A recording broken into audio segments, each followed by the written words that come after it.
तो मोटर के अंदर क्या होता है, ऐसा क्या इसकी थ्योरी है, ये सब आज हम इसकी पूरी जानकारी देंगे। इसका पोल क्या होता है, पिच क्या होती है, और फ्लक्स किस साइड बनता है, क्या होता है इसमें नॉर्थ और साउथ पोल किस साइड बनते हैं। पोल क्या होता है, पहली बात तो ये आपको बताएंगे कि पोल क्या होता है। कभी आपने सुना होगा 2 पोल की मोटर देखी होगी, 4 पोल की देखी होगी, 6 पोल की देखी होगी ना। पोल क्या होता है ये सब हम आपको आज बताएंगे। आपने दुकानों पे बहुत सारी मोटर देखी होंगी, हमारे पास ही बहुत सारी मोटरें हैं। तो आज हम आपको पोल ही बताएंगे, मोटर की थ्योरी ही बताएंगे, जिसमें आपको हर चीज सीखने को मिलेगी। हमारे पास कूलर की मोटर है, पंखा भी है। पोल क्या होता है, थ्योरी क्या है, किस तरीके से वर्क करती है हमारी मोटर, ये सब जानकारी हम आपको आज देंगे। तो कोई भी इलेक्ट्रिक मोटर हो जिसमें बाइंडिंग की गई हो, मतलब कोई भी मोटर बाइंड की गई हो जिसमें वायर का यूज किया गया हो, चाहे वह तांबे का हो चाहे वह एल्यूमिनियम का हो, वह हर मोटर फैराडे के इलेक्ट्रोमैग्नेट इंडक्शन के नियम और फ्लेमिंग के बाएं हाथ के नियम पर काम करती हैं। ये हमारी सभी मोटर इंडक्शन पर काम करती है, इसलिए इनको इंडक्शन मोटर के नाम से भी जाना जाता है। और ये हमारी मोनोब्लॉक मोटर है। हमारे पास बहुत सारी मोटर पड़ी हुई हैं, देख सकते हैं आप। बहुत ही नई नई मोटरें भी देखने को मिलती हैं। ये हमारी 4 पोल की मोटर है, चक्की की मोटर है, जिसे हम 4 पोल की मोटर बोलते हैं।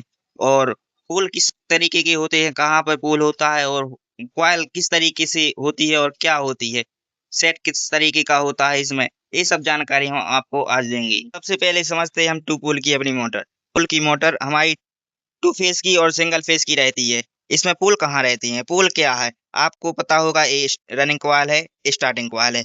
पोल क्या है, आपको एक जानकारी और देनी है। 2 फेज की और सिंगल फेज की मोटर में स्टार्टिंग कॉइल क्यों होती है, रनिंग कॉइल इसमें तो है, स्टार्टिंग क्यों होती है। 3 फेज में स्टार्टिंग क्यों नहीं होती, उसमें सिर्फ रनिंग ही रनिंग कॉइल होती है ना, ही अब रनिंग की होती है, सिर्फ कॉइल ही मान के चलो उसको। उसमें जो कॉइल होती है वो अलग टाइप की होती है, 3 फेज की होती हैं। तो उनको हम अगली वीडियो में बताएंगे। ये वीडियो हमारी बहुत लंबी हो जाएगी, इसलिए हम इसको अब बाद में बताएंगे। पहले हम इतना ही समझते हैं कि टोपूल क्या होता है और इसमें मैग्नेट किस तरीके से काम करती है।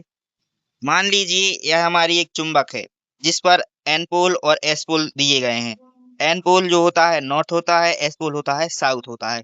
इसका मतलब एक चुंबक है, चुंबक को अगर हम टांगेंगे धागे से तो यह नॉर्थ और एस की तरफ घूम जाती है। इसी तरीके से एन एस पोल को हम 2 पोल मानते हैं, एन पोल और एस पोल हो गए हमारे 2 पोल। इस तरीके से हम एन क्वाइल और एस क्वाइल हमारी कहाँ बनेगी, किस तरीके से बनती है, इसे समझने के लिए हमने कनेक्शन थेरेपी से पलट दिया है। आप समझिए हमारे कनेक्शन किस तरीके से होते हैं।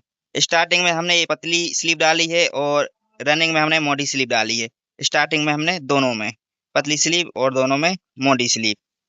अब समझते हैं हम इसमें पुल कहाँ बनेगा। अगर मान लीजिए हमारा एक वायर यहाँ पे है, इनर वायर। इनर वायर में से अगर हमारा करंट जा रहा है तो उसमें आप समझिए यह एन पोल बना रहा है। और इस कॉइल का जो हमारा आउटर रहेगा, ये समझिए हमारा आउटर है। और ये कहाँ गया, सामने की कॉइल में ऊपर के छोर से जुड़ा हुआ है। तो यहाँ पे हमारा एंटी क्लॉक बनेगा, यहाँ पे हमारा एस पोल बनेगा। यह हमारा नॉर्थ है, यह हमारा साउथ है। इस तरीके से हमारा 2 पोल बनते हैं, एन एस। समझ गए आप सभी भाइयों। स्टार्टिंग में भी बनता है एन एस पोल, यह एन है तो यह एस है, यह एस है, यह एन है। एक बात और जान लीजिए, कभी भी कोई भी मोटर हो एक कॉइल की सारी नहीं रहती। अगर आपको एन यहाँ मिल रहा है तो एस सामने मिलना चाहिए। हर कॉइल के सामने एक उसी का जोड़ीदार सामने रहता है, चाहे 3 फेज की मोटर हो चाहे 2 फेज की हो। तो हर कॉइल के सामने एक कॉइल ऐसी मिलेगी जो इसी की रहेगी। मतलब ये पहली कॉल है, इसकी दूसरी कहीं ना कहीं मिलेगी। इसलिए आपको बता देते हैं कि इसका जोड़ीदार मिलना चाहिए। अगर एस यहाँ पे है तो सामने एन होना चाहिए। यह सभी आपको बता रहा हूँ। दोस्तों अब हम समझते हैं मोटर की पिच क्या होती है। पिच यानी जो हमारा सेट होता है जिस दूरी पे डला है तो उसे हम पिच बोलते हैं। मान के चलो ये हमारी स्टार्टिंग कॉइल है, स्टार्टिंग कॉइल की पिच क्या है आप समझ सकते हो। यहाँ से हम गिनेंगे ये कितनी दूरी पे गिरी है, यहाँ पे। तो आपको ध्यान रखना है कि यहाँ से लेके यहाँ तक की दूरी इसकी पिच कहलाती है। चाहे रनिंग कॉइल हो चाहे स्टार्टिंग कॉइल, कोई भी मोटर हो, उसकी पिच उसकी बाइंडिंग की जो सेट होते हैं जिस दूरी पे गिरती है वही उसकी पिच होती है। आप समझते हैं हमारी 4 पोल की मोटर 4 पोल की है। भले ही ये कूलर की मोटर है 1440 आरपीएम की। अगर आपको आरपीएम से भी हम समझ सकते हैं कि कितने पोल की मोटर है। अगर 2900 है तो हमारी 2 पोल की मोटर है, 1400 है तो हमारी 4 पोल की है। इससे और कम है तो समझिए 6 पोल की है। हर मतलब 2, 4, 6, 8 इस तरीके के पोल रहते हैं, 3 के नहीं रहते, 5 के नहीं रहते। तो आपको बता दें यह 4 पोल की किस तरीके से कहलानी। एक कॉइल हमारी रनिंग की है, एक यहाँ पे है, एक यहाँ पे है, एक यहाँ पे है। मान लीजिए हमारा यहाँ पे एन पोल बन रहा है, यहाँ पर एस पोल बनेगा, यहाँ पर एन बन रहा है तो यहाँ पे एस बनेगा। कुल मिला के कितना हो गया? 4 पोल। रनिंग को समझ लिया, अब हम स्टार्टिंग को समझेंगे। इसी तरीके से 1, 2, 3, 4 4 पोल बन रहे हैं यहाँ पे, इसलिए हमारी 4 पोल की मोटर है। और सबसे पावरफुल मोटर रहेगी जो कम स्पीड पे चलेगी, वह सबसे पावर मोटर रहेगी और पोल भी उसके बहुत कम रहेंगे। इसी तरीके की चक्की की मोटर होती है, ऐसा नहीं है कि कुछ अलग से हो। उसमें भी 4 कॉइल डली रहती हैं आमने सामने। और आप सभी ध्यान रखें कि बाइंडिंग करने से पहले मोटर का डाटा किस तरीके से कैलकुलेट करते हैं। बाइंडिंग काटने के बाद हमें रनिंग के स्टार्टिंग के दोनों के कैलकुलेशन करने हैं, काउंट करने और टर्न्स अपनी कॉपी में लिखना है। और आप सभी ध्यान दें, अब हम चक्की की मोटर को आपको दिखा के बताते हैं कि उस अलग से उसमें क्या है। दोस्तों यह वजनदार है इसलिए हम वहां से थोड़ा इधर उधर किए हैं। आप समझिए यहाँ पे 4 कॉइल हैं जैसे हमने पहले बताई हैं, यहाँ पे 4 कॉइल है, ये स्टार्टिंग की है, ये रनिंग की है। आप सभी देख सकते हो इसमें 4 पोल बनते हैं, 1, 2, 3, 4। मान लीजिए करंट यहाँ से जा रहा है तो यहाँ से जाएगा तो इसका ऊपर का छोर, इसमें पैरेलल कनेक्शन होते हैं। एक कनेक्शन हम आपको बाद में बताएंगे। तो समझिए यहाँ से यहाँ पे एन बन रहा है तो यहाँ पे एस बनेगा, यहाँ पे एन बनेगा, यहाँ पे एस बनेगा। इस तरीके से कॉइल के एनएस पोल बनते हैं। और यह 4 पोल है, इसमें 36 स्लॉट होते हैं और यह चक्की की 1440 आरपीएम की मोटर रहती है। दोस्तों आप सभी कहोगे कि पोल किस तरीके से बनता है, होता क्या है मोटर के अंदर ऐसा। तो हम बता दें, अगर आपका यह हमारा सेट है तो यहाँ पे एक अंदर छोर निकलेगा, वो भी दाएं तरफ, धागे के दाएं तरफ, मतलब इस साइड रहेगा।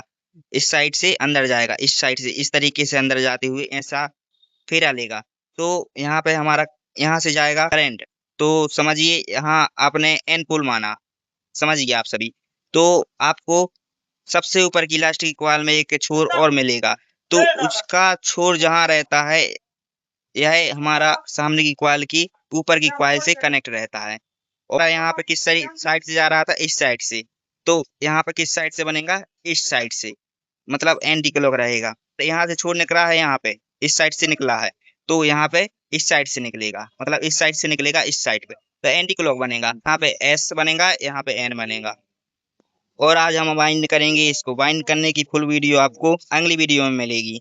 और आप सभी इसकी वीडियो देखना बिल्कुल ना भूलें और लाइक करें, सब्सक्राइब करें, वीडियो ज्यादा से ज्यादा शेयर करें। सारे उदाहरण आपको बताते हैं।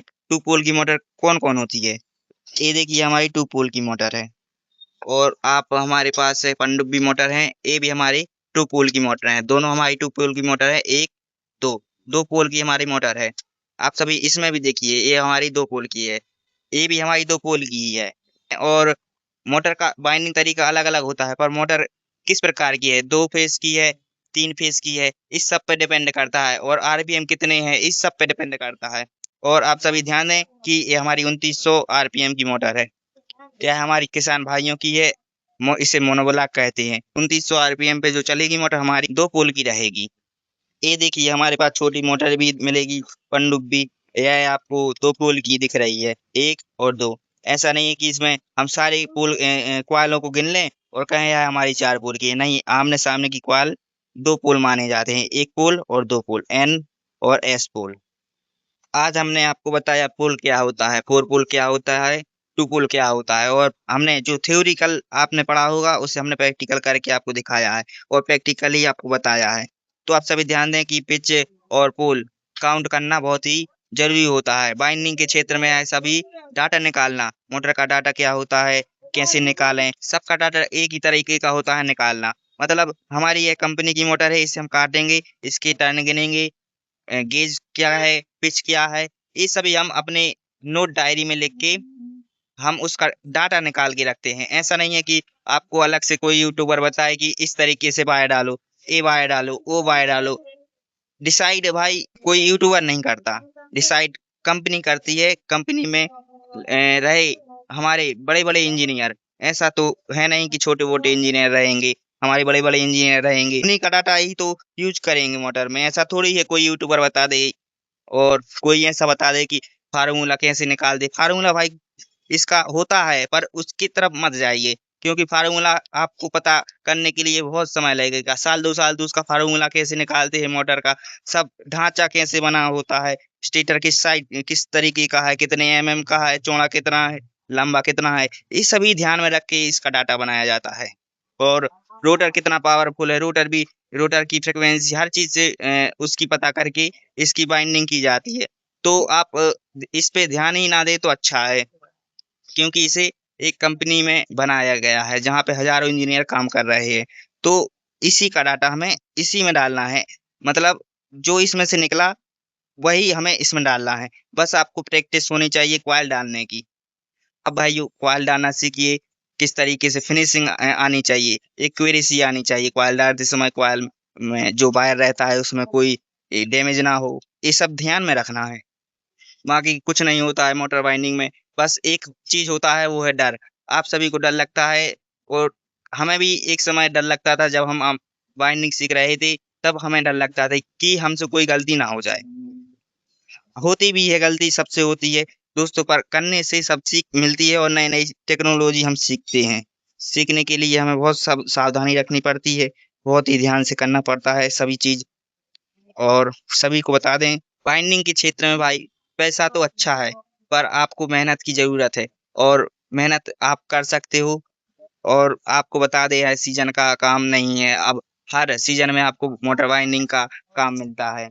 और इंडस्ट्रियल एरिया में अभी आप देख सकते हो कई मोटरें होती हैं जिसको बाइंड करना होता है। दोस्तों यह मोटर किसी दूसरे मिस्त्री ने बना के रखी थी, और ये जल के हमारे पास एक ग्राहक लेके आया, और आप देख सकते हो कि इसमें क्या करके दिया है उन लोगों ने। मतलब इसकी जो बनावट है बहुत ही गलत और अच्छी नहीं लग रही है, वीडियो में भी आपको अच्छी नहीं लग रही होगी कि किस तरीके से, कितनी गंदी तरीके से दिख रही है। तो आप सभी ध्यान रखें कि इस तरीके से मोटर बिल्कुल भी बाइंड ना करें, क्योंकि जो दिखता है वही बिकता है। और इसमें इस तरीके का पेपर डला था, देख सकते हो, ये पेपर कोई ये ऐसा पेपर भी होता है कि स्टार्टिंग और रनिंग के बीच में इस तरीके का पेपर डला है भाई। ये क्या चल रहा है, मतलब इस तरीके से काम बिल्कुल ना करें आप सभी। इस तरीके से आप करोगे तो आप देख सकते हो, मतलब दूसरे मिस्त्री ने इसको भरा और ये जल के हमारे पास आ गई। आप सभी इस तरीके से गलती ना करें कि किसी ग्राहक को आप वहां से अलग कर दें। मतलब बाइंडिंग करने का एक ही मौका मिलता है, आप कोई नया ग्राहक आपके पास आता है तो आप बाइंड इस तरीके से करें कि वह दूसरे मिस्त्री के पास चला जाए। ऐसा अच्छा रहता है, हमारे यहाँ से ग्राहक चला जाता है तो दूसरी जगह तो जा रहा है, मतलब अच्छा तो कर रहे हो आप सभी, इस तरीके से अच्छा काम कर रहे हो। ऐसा मत करना, जो हमने आपको बताया है बिल्कुल भी इस तरीके से वर्क ना करें।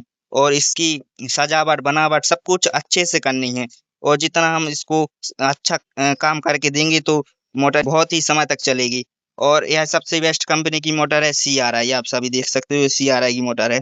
और सबसे बड़ी गलती क्या है इसमें, जिस बाइंडर ने इसको बाइंड किया है एल्यूमिनियम से कर दिया है, यह प्योर कॉपर से रहती है मोटर, क्योंकि यह कंपनी की मोटर है, यह बिल्कुल कॉपर से रहती है। दोनों बाइंडिंग बिल्कुल एल्यूमिनियम से कर दी है, इसलिए यह जल चुकी है। अब सभी इस तरीके से गलती ना करें, जो हमारा वायर था उसी से हम बाइंड करना था, हमने हमें कंपनी ने बाइंड करके यह दिया था। और हमने जो प्रूफ हम आपको दिखा रहे हैं कि जो वायर निकला, हमने दूसरा वायर डाल दिया, और दूसरा वायर डालने से यह कंडीशन बनी कि यह जल गई। तो आप सभी इस तरीके से बिल्कुल अच्छे से काम कीजिए कि सामने वाला बिल्कुल परेशान भी ना हो, आपकी तारीफें हो, और एक दूसरे से वह आपकी चर्चा करे, जिससे आपकी शॉप में जो ग्राहकी होती है वह सबसे आगे बढ़े। और इस तरीके से काम ना करें कि देखिए इसको देखने में भी मुझे अच्छा नहीं लग रहा है। आप सभी को बता दें कि हमने पहले भी बताया कि हमें जो कंपनी ने दिया है वही हमें डालना है, बाइंड करना है। आप सभी इसमें भी देख सकते हो, यह हमारा सबसे बड़ा उदाहरण है जो हमने आपको दिया है। इसे गलत तरीके से बाइंड किया गया, जिससे वह जल के हमारे पास आ गई।